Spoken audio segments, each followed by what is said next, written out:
আসসালামু আলাইকুম। সুপ্রিয় দ্বাদশ শ্রেণীর শিক্ষার্থীরা, তোমরা সবাই কেমন আছো? আশা করি এই করোনার মহামারীর মধ্যে তোমরা সবাই আলহামদুলিল্লাহ ভালো আছো এবং সবাই স্বাস্থ্যবিধি মেনে চলছো এবং সবাই বাসায় অবস্থান করছো।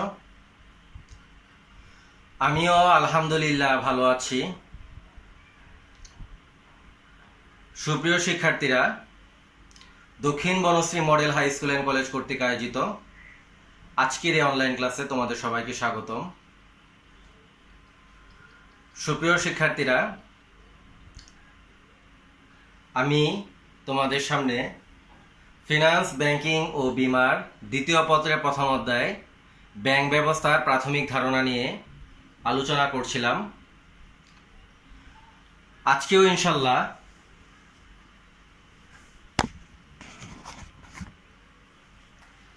আমি এই অধ্যায়ের উপর আলোচনা করব।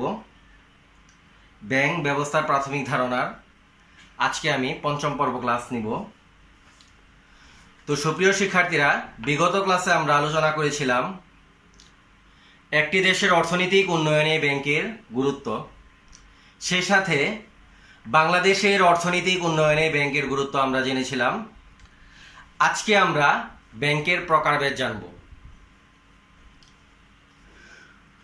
আগেই বলেছি আমি, ব্যাংক হচ্ছে এক ধরনের আর্থিক মধ্যস্থতাকারী প্রতিষ্ঠান যা আমানত গ্রহণ, ঋণ দান ও অন্যান্য ব্যাংকিং কার্যাবলীর সাথে জড়িত একটা প্রতিষ্ঠান। তো এই ব্যাংকের বিভিন্ন শ্রেণীবিভাগ রয়েছে। ব্যাংকের শ্রেণীবিভাগ যদি আমরা পর্যালোচনা করি তাহলে আমরা দেখতে পাব মালিকানা ভিত্তিতে শ্রেণীবিভাগ, কার্যভিত্তিক শ্রেণীবিভাগ, সংগঠন কাঠামো ভিত্তিতে শ্রেণীবিভাগ, তালিকাভুক্ত ভিত্তিতে শ্রেণীবিভাগ ও গ্রাহক সেবার ভিত্তিতে শ্রেণীবিভাগ রয়েছে। প্রতিটি ভাগের আবার বিভিন্ন প্রকারভেদ রয়েছে। তো সুপ্রিয় শিক্ষার্থীরা, এত বিস্তারিত আলোচনা করা এই সংক্ষিপ্ত সময়ের মধ্যে সম্ভব নয়। আমি তোমাদের সামনে এখন উল্লেখযোগ্য কিছু প্রকারভেদ নিয়ে আলোচনা করব। তো বিভিন্ন প্রকার যে প্রকারভেদ বললাম তার মধ্যে উল্লেখযোগ্য কিছু ব্যাংক সম্পর্কে যেগুলো জানতেই হবে এবং ইম্পর্টেন্ট পরীক্ষায় আসার মতো, আমি উল্লেখযোগ্য কিছু ব্যাংক নিয়ে তোমাদের সামনে আলোচনা করব। আশা করি ক্লাসটি তোমরা মনোযোগ দিয়ে ফলো করবে।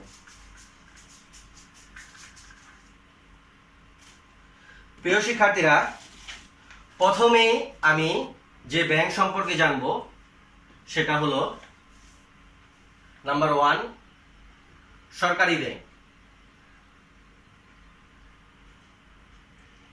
সরকারি ব্যাংক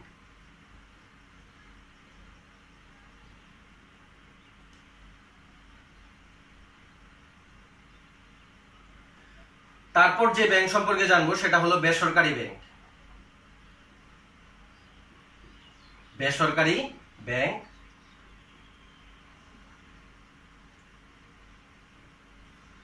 3 নাম্বার কেন্দ্রীয় ব্যাংক। কেন্দ্রীয় ব্যাংক। 4 নাম্বার বাণিজ্যিক ব্যাংক। বাণিজ্যিক ব্যাংক। 5 নাম্বার কৃষি ব্যাংক। উল্লেখযোগ্য কিছু ব্যাংক সম্পর্কে আজকে আমরা জানবো প্রকারভেদের ভিত্তিতে। কৃষি ব্যাংক। প্রথমে আমরা এই প্রকারভেদগুলো সম্পর্কে বিস্তারিত জানি। সুপ্রিয় শিক্ষার্থীরা লক্ষ্য করো, প্রথমে রয়েছে সরকারি ব্যাংক। যে ব্যাংকের সংগঠক, নিয়ন্ত্রক, পরিচালক, মালিক সরকার, তাকে বলা হয় সরকারি ব্যাংক। এরূপ ব্যাংক সরকারি উদ্যোগে প্রতিষ্ঠিত হতে পারে অথবা পরবর্তী সময়ে জাতীয়করণের মাধ্যমে সরকারি মালিকানায় আনা হতে পারে। উদাহরণ হিসাবে আমি বলতে পারি বাংলাদেশ কৃষি ব্যাংক, সোনালী ব্যাংক, অগ্রণী ব্যাংক, জনতা ব্যাংক ইত্যাদি হলো সরকারি ব্যাংকের উদাহরণ, যে ব্যাংকের সংগঠক, নিয়ন্ত্রক, পরিচালক ও মালিক সরকার। তাকে বলা হয় সরকারি ব্যাংক। 2 নম্বরে আছে বেসরকারি ব্যাংক। ব্যক্তিগত উদ্যোগে গঠিত, পরিচালিত ও নিয়ন্ত্রিত ব্যাংকে বলা হয় বেসরকারি ব্যাংক। তবে তালিকাভুক্তির প্রয়োজনে অবশ্যই এসব বেসরকারি ব্যাংকসমূহকে কেন্দ্রীয় ব্যাংকের আওতায় থেকে সরকারের পরোক্ষ নিয়ন্ত্রণে পরিচালিত হয়। তাহলে জানলাম তালিকাভুক্তির প্রয়োজনে এসব ব্যাংকসমূহ কেন্দ্রীয় ব্যাংকের আওতায় সরকারের পরোক্ষ নিয়ন্ত্রণে পরিচালিত হয়ে থাকে। উদাহরণ হিসাবে আমরা বলতে পারি, যেমন প্রাইম ব্যাংক, পূবালী ব্যাংক ইত্যাদি হলো বেসরকারি ব্যাংকের উদাহরণ। তারপর 3 নম্বরে রয়েছে কেন্দ্রীয় ব্যাংক। কেন্দ্রীয় ব্যাংক যে ব্যাংক সরকারি মালিকানা ও নিয়ন্ত্রণে থেকে সরকার ও অন্যান্য ব্যাংকের ব্যাংকার, দেশের মুদ্রা বাজারের পরিচালক ও নিয়ন্ত্রক, সর্বোপরি সরকারের প্রতিনিধি হিসাবে একটি দেশের আর্থিক নীতি বাস্তবায়নের দায়িত্ব পালন করে, তাকে বলা হয় কেন্দ্রীয় ব্যাংক। তাহলে সুপ্রিয় শিক্ষার্থীরা, আমরা দেখলাম যে কেন্দ্রীয় ব্যাংক সরকার এবং অন্যান্য ব্যাংকের ব্যাংকার হিসাবে দায়িত্ব পালন করে। তারপর কেন্দ্রীয় ব্যাংক মুদ্রা বাজারের পরিচালক ও নিয়ন্ত্রণ হিসাবে কাজ করে। তারপর কেন্দ্রীয় ব্যাংক সরকারের প্রতিনিধি হিসাবে সরকারের আর্থিক নীতি বাস্তবায়নে সহায়তা করে থাকে। কেন্দ্রীয় ব্যাংক হচ্ছে একটা একক ও অনন্য ব্যাংকিং প্রতিষ্ঠান। প্রতিটা স্বাধীন দেশেই একটি করে কেন্দ্রীয় ব্যাংক রয়েছে। যেমন বাংলাদেশ ব্যাংক হচ্ছে বাংলাদেশের কেন্দ্রীয় ব্যাংক। তাহলে এখন আমরা কেন্দ্রীয় ব্যাংক সম্পর্কে জানলাম। 3 নম্বর পয়েন্ট, কেন্দ্রীয় ব্যাংক সম্পর্কে আমরা জানলাম যে কেন্দ্রীয় ব্যাংক হচ্ছে মুদ্রা বাজারের অভিভাবক, সরকার ও অন্যান্য ব্যাংক সমূহের ব্যাংকার হলো কেন্দ্রীয় ব্যাংক। 4 নম্বরে লক্ষ্য করে রয়েছে বাণিজ্যিক ব্যাংক। মুনাফা অর্জনের উদ্দেশ্যে যে ব্যাংক স্বল্প সুদে জনগণের অর্থ আমানত হিসেবে জমা রাখে এবং অধিক সুদে বিভিন্ন ব্যক্তি বা প্রতিষ্ঠানকে ঋণ প্রদান করে থাকে এবং গ্রাহকের পক্ষে অর্থ আদায়, পরিশোধ এবং অর্থ স্থানান্তর সহ বিভিন্ন ব্যাংকিং কার্যাবলী পরিচালনা করে, তাকে বলা হয় বাণিজ্যিক ব্যাংক। তাহলে আমরা যেটা জানলাম যে বাণিজ্যিক ব্যাংকের অন্যতম উদ্দেশ্য হচ্ছে মুনাফা অর্জন। মুনাফা অর্জনের উদ্দেশ্যে বাণিজ্যিক ব্যাংক গঠিত, পরিচালিত ও নিয়ন্ত্রিত হয়ে থাকে এবং বাণিজ্যিক ব্যাংকসমূহ স্বল্প সুদে আমানত হিসেবে গ্রহণ করে অধিক সুদে বিভিন্ন ব্যক্তি বা প্রতিষ্ঠানকে ঋণ প্রদান করে থাকে। আরেকটা গুরুত্বপূর্ণ কথা তোমরা সবাই মনে রাখবে যে আমরা ব্যাংক বলতে মূলত আমরা বাণিজ্যিক ব্যাংকে বুঝাই। ব্যাংক বলতে মূলত আমরা বাণিজ্যিক ব্যাংকে বুঝি। যেমন সোনালী ব্যাংক, এটা হচ্ছে এক ধরনের বাণিজ্যিক ব্যাংকের উদাহরণ। সুপ্রিয় শিক্ষার্থীরা, তারপর আমি যে ব্যাংকের আলোচনা করব সেটা হলো কৃষি ব্যাংক। কৃষি ব্যাংক হচ্ছে একটা বিশেষায়িত ব্যাংক। তোমাদের মনে প্রশ্ন জাগতে পারে, বিশেষায়িত ব্যাংক কাকে বলে? যেসব ব্যাংক গ্রাহকের প্রয়োজন ও অর্থনীতির বিশেষ কোনো দিক নিয়ে ব্যাংকিং কার্যাবলী পরিচালনা করে, তাকে বলা হয় বিশেষায়িত ব্যাংক। তাহলে আমরা জানলাম বিশেষায়িত ব্যাংক দেশের অর্থনীতির বিশেষ কোনো একটা দিক নিয়ে কার্যক্রম পরিচালনা করে। কৃষি ব্যাংক হচ্ছে এক ধরনের বিশেষায়িত ব্যাংক। আর আমরা যে উপরে জানলাম সেটা হচ্ছে সরকারি ব্যাংক এবং বেসরকারি ব্যাংক, এটা হচ্ছে মালিকানার ভিত্তিতে ব্যাংক। অন্যদিকে কেন্দ্রীয় ব্যাংক এবং বাণিজ্যিক ব্যাংক হচ্ছে কার্যভিত্তিক ব্যাংকের শ্রেণীবিভাগ। আর কৃষি ব্যাংক হচ্ছে এক ধরনের বিশেষায়িত ব্যাংক। এখন আমরা জানি কৃষি ব্যাংক কি। দেশের কৃষিখাতের উন্নয়নের লক্ষ্যে কৃষকদের অর্থ সংস্থানের জন্য যে ব্যাংক গঠিত হয় তাকে বলা হয় কৃষি ব্যাংক। সাধারণত কৃষকদের বীজ, সার এবং যন্ত্রপাতি সরবরাহের ক্ষেত্রে অর্থ সংস্থানের জন্য কৃষি ব্যাংক কাজ করে থাকে। যেমন উদাহরণ হিসেবে বলা যায় বাংলাদেশ কৃষি ব্যাংক ও রাজশাহী কৃষি উন্নয়ন ব্যাংক এই লক্ষ্যেই গঠিত এবং পরিচালিত হয়ে থাকে। তাহলে আমরা কৃষি ব্যাংক সম্পর্কে জানলাম যে কৃষকদের বিভিন্ন সুযোগ সুবিধা প্রদান, যেমন সার, বীজ এবং যন্ত্রপাতি সরবরাহ সহ বিভিন্ন সুযোগ সুবিধা প্রদানের জন্য কৃষি ব্যাংক গঠিত, পরিচালিত এবং নিয়ন্ত্রিত হয়ে থাকে। সুপ্রিয় শিক্ষার্থীরা, এখন আমি আরো কয়েকটা ব্যাংকের নাম বোর্ডে লিখছি, তারপর আমি আস্তে আস্তে সেগুলো সম্পর্কে আলোচনা করব। 5 নাম্বার গেল কৃষি ব্যাংক। সুপ্রিয় শিক্ষার্থীরা, 6 নম্বরে লক্ষ্য করো, 6 নম্বরে যে ব্যাংকটা রয়েছে সেটা হলো শিল্প ব্যাংক। শিল্প ব্যাংক।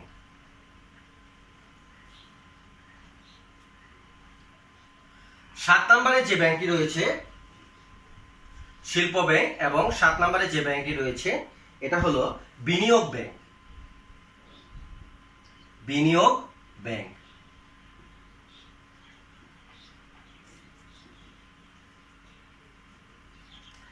8 নম্বরে যে ব্যাংকটি রয়েছে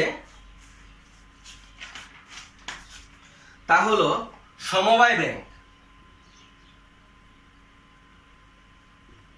সমবায় ব্যাংক।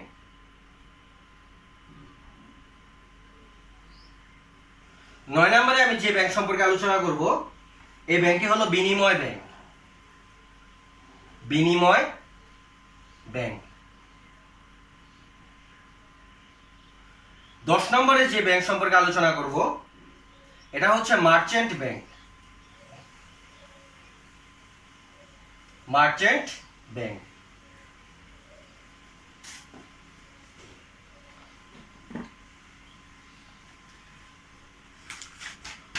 সুপ্রিয় শিক্ষার্থীরা, বোর্ডের দিকে লক্ষ্য করো, এখানে আমি কতগুলো ব্যাংকের নাম লিখেছি: শিল্প ব্যাংক, বিনিয়োগ ব্যাংক, সমবায় ব্যাংক, বিনিময় ব্যাংক ও মার্চেন্ট ব্যাংক।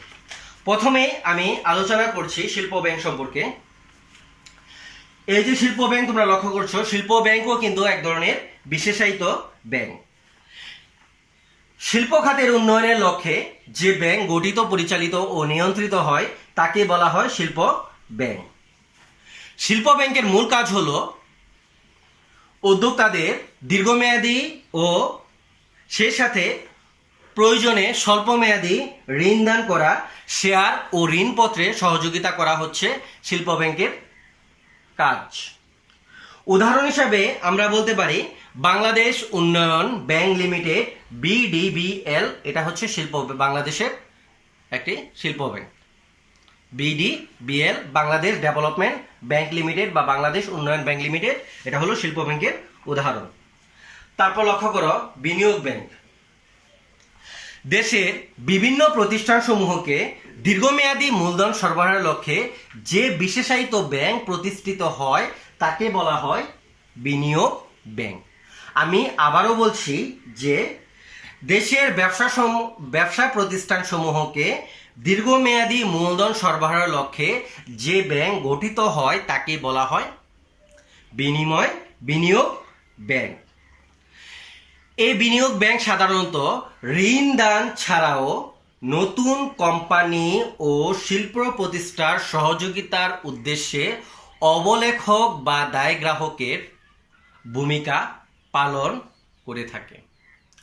তাহলে বিনিয়োগ ব্যাংকের একটা অন্যতম কাজ হচ্ছে অবলেখক ও দায় গ্রাহক হিসেবে ভূমিকা পালন করা। তাছাড়া এই বিনিয়োগ ব্যাংক শেয়ার বিক্রয়ের দায়িত্ব গ্রহণের পাশাপাশি প্রচুর পরিমাণে শেয়ার ক্রয় করে থাকে। উদাহরণ হিসাবে আমরা বলতে পারি ইনভেস্টমেন্ট কর্পোরেশন অফ বাংলাদেশ, অর্থাৎ ICB ব্যাংক হচ্ছে আমাদের দেশে বিনিয়োগ ব্যাংকের উদাহরণ।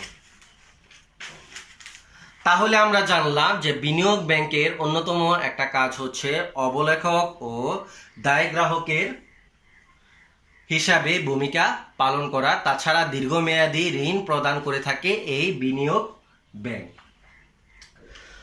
তারপর 8 নম্বরে লক্ষ্য করো রয়েছে সমবায় ব্যাংক। সমবায়ের ভিত্তিতে সমবায় আইনের অধীনে গঠিত, সমবায় আইনের আওতায় গঠিত ও পরিচালিত যে ব্যাংক সদস্যদের অর্থনৈতিক কল্যাণের জন্য স্বল্প সুদে ঋণ দিয়ে থাকে এবং সদস্যদের বিক্ষিপ্তভাবে ক্ষুদ্র ক্ষুদ্র সঞ্চয়গুলো আমানত হিসেবে গ্রহণ করে এই ধরনের ব্যাংককে বলা হয় সমবায় ব্যাংক। তাহলে আমরা বলতে পারি সমবায়ের ভিত্তিতে সমবায় আইনের আওতায় গঠিত ও পরিচালিত যে ব্যাংক সমিতি সদস্যদের অর্থনৈতিক উন্নয়নের লক্ষ্যে স্বল্প সুদে ঋণ প্রদান ও সদস্যদের বিক্ষিপ্ত ক্ষুদ্র ক্ষুদ্র সঞ্চয়গুলো আমানত হিসেবে গ্রহণ করে তাকে বলা হয় সমবায় ব্যাংক। সমবায় ব্যাংকের মূল লক্ষ্য হচ্ছে সদস্যদের আর্থিক কল্যাণ। সমবায় ব্যাংকের মূল উদ্দেশ্য এটা নয়, মুনাফা অর্জন সমবায় ব্যাংকের মূল উদ্দেশ্য নয়। বাংলাদেশ সমবায় ব্যাংক লিমিটেড এই দেশে সমবায় ব্যাংকের উদাহরণ। আমাদের দেশে সমবায় ব্যাংক হচ্ছে বাংলাদেশ সমবায় ব্যাংক লিমিটেড।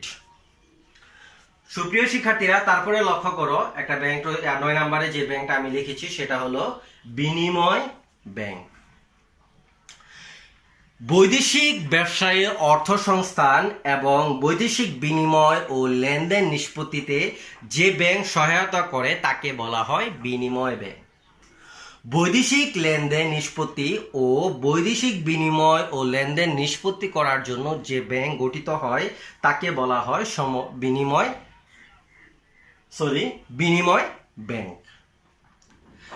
এরূপ ব্যাংক আমদানি এবং রপ্তানি ব্যবসায় নিয়োজিত প্রতিষ্ঠানসমূহকে ঋণ প্রদান করে থাকে, প্রত্যয়পত্র ইস্যু করে থাকে এবং বিনিময় হার নির্ধারণ পূর্বক বৈদেশিক দেনা পাওনা নিষ্পত্তিতে সহায়তা করে থাকে।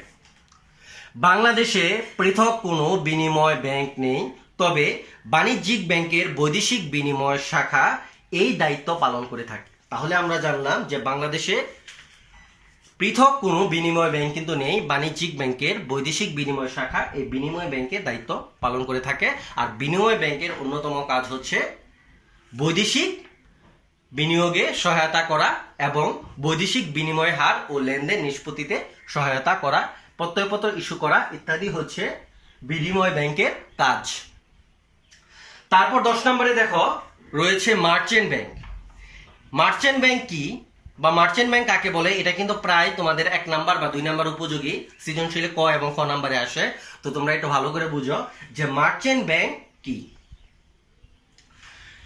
বিনিয়োগ ব্যাংক এবং বিনিময় ব্যাংকের সংমিশ্রণে গড়ে ওঠা ব্যাংকেই বিনিয়োগ ও বিনিময় ব্যাংকের সংমিশ্রণে গড়ে ওঠা ব্যাংকে বলা হয় মার্চেন্ট ব্যাংক। এক কথা আমরা বলতে পারি বিনিয়োগ ব্যাংক ও বিনিময় ব্যাংকের সংমিশ্রণে গড়ে ওঠা ব্যাংকে বলা হয় মার্চেন্ট ব্যাংক।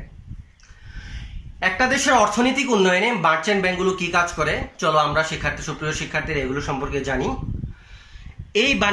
এই মার্চেন্ট ব্যাংকগুলো এরা বৈদেশিক বাণিজ্যে গ্রাহকের পক্ষে প্রত্যয়পত্র ইস্যু করে। রপ্তানিকারক 1 নাম্বার কাজ। 2 নাম্বার কাজ হলে রপ্তানিকারক কর্তৃক উত্থাপিত বিলের স্বীকৃতি প্রদান ও বিলের অর্থ পরিশোধ করে। তাছাড়াও এই ব্যাংক বিদেশ হতে পণ্য বা যন্ত্রপাতি ক্রয় করে ভাড়া ক্রয় বা কিস্তিবন্দিতে ক্রয় পদ্ধতিতে তা গ্রাহকদের সরবরাহ করে থাকে। তাছাড়াও এই ব্যাংক সমূহ দীর্ঘমেয়াদী ঋণ প্রদান করে থাকে, যৌথ উদ্যোগে অর্থ বিনিয়োগ করে থাকে এবং অবলেখকের দায়িত্ব হিসেবে পালন করে থাকে এই মার্চেন্ট ব্যাংক। তাহলে আমরা দেখলাম যে মার্চেন্ট ব্যাংক হচ্ছে বিনিয়োগ ব্যাংক এবং বিনিময় ব্যাংকের সমন্বিত রূপ হচ্ছে এক ধরনের ব্যাংক। আর যেহেতু দুইটা ব্যাংকের সমন্বিত রূপ হচ্ছে মার্চেন্ট ব্যাংক, সুতরাং মার্চেন্ট ব্যাংকের কিন্তু অনেকগুলো কাজ রয়েছে। তারা বৈদেশিক বাণিজ্যে সহায়তা করে, বিনিয়োগে তারা সহায়তা করে, অবলেখক হিসাবে দায়িত্ব পালন করে, তারপর তারা যৌথ উদ্যোগে যৌথ উদ্যোগে অর্থ বিনিয়োগ করে এবং অবলেখকের দায়িত্ব হিসাবে পালন করে কিন্তু এই মার্চেন্ট ব্যাংক।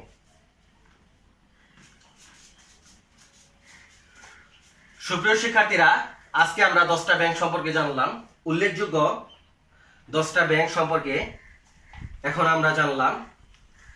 প্রথমে আমরা যে ব্যাংক সম্পর্কে জানলাম সেটা হলো সরকারি ব্যাংক, বেসরকারি ব্যাংক, কেন্দ্রীয় ব্যাংক, বাণিজ্যিক ব্যাংক, কৃষি ব্যাংক, শিল্প ব্যাংক, বিনিয়োগ ব্যাংক, তারপর সমবায় ব্যাংক, বিনিময় ব্যাংক এবং মার্চেন্ট ব্যাংক সম্পর্কে আমরা জানলাম। সুপ্রিয় শিক্ষার্থীরা, এখন আমরা যে ব্যাংক সম্পর্কে জানবো সেটা হলো 11 নম্বর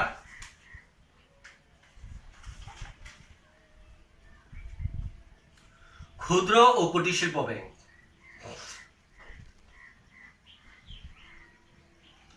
ক্ষুদ্র ও কুটির শিল্প ব্যাংক আজকে 12টা ব্যাংক নিয়ে জানবো ইনশাল্লাহ পরবর্তীতে। এবং 12 নম্বরে আমরা যে ব্যাংক সম্পর্কে জানবো সেই ব্যাংকটা হচ্ছে গ্রামীণ ব্যাংক। গ্রামীণ ব্যাংক।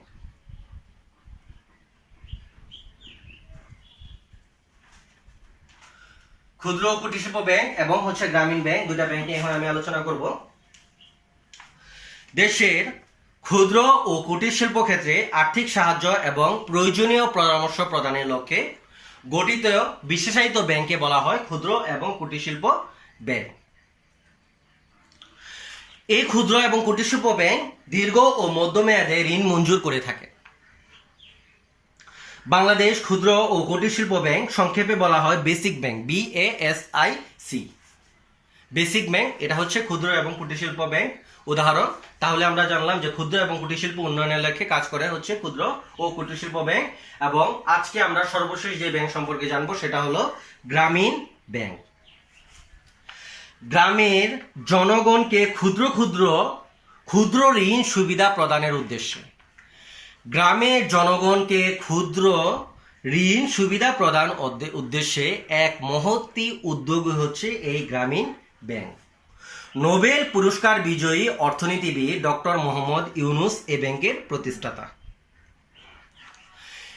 এই গ্রামীণ ব্যাংক সমূহ গ্রাম পর্যায়ে সদস্যদের নিয়ে গ্রুপ তৈরি করে এবং তাদের নিকট হতে সাপ্তাহিক সঞ্চয় সংগ্রহ করে এবং জমা একটা নির্দিষ্ট সময় পৌঁছালে কোনো বৈষয়িক জামানত ছাড়াই সদস্যদের ঋণ প্রদান করে থাকে। তাহলে আমরা জানলাম যে গ্রামীণ জনগণকে ক্ষুদ্র ঋণের আওতা আনার এক মহতী উদ্যোগ হচ্ছে গ্রামীণ ব্যাংক, যেটা নোবেল বিজয়ী অর্থনীতিবিদ ডক্টর মোহাম্মদ ইউনুস এই গ্রামীণ ব্যাংক প্রতিষ্ঠা করে। তারপর আমরা যেটা জানলাম যে এরূপ ব্যাংক গ্রাম পর্যায়ে সদস্যদের নিয়ে গ্রুপ তৈরি করে এবং তাদের নিকট হতে সাপ্তাহিক সঞ্চয় তৈরি করে জমা একটা নির্দিষ্ট সীমায় পৌঁছালে কোনো বৈষয়িক জামানত ছাড়া গ্রামীণ ব্যাংক সদস্যদের ঋণ দিয়ে থাকে। সুপ্রিয় শিক্ষার্থীরা, আমি আমার ক্লাস আর দীর্ঘায়িত করব না। আজকে এতটুকু পর্যন্তই। আমরা উল্লেখযোগ্য কতগুলো ব্যাংক নিয়ে আমরা আজকে আলোচনা করলাম। ইনশাল্লাহ আগামী ক্লাসে আবার তোমাদের সাথে আবার দেখা হবে নতুন কোনো একটা ক্লাস নিয়ে। সেই পর্যন্ত সবাই ভালো থাকবে। আজকে এ পর্যন্তই।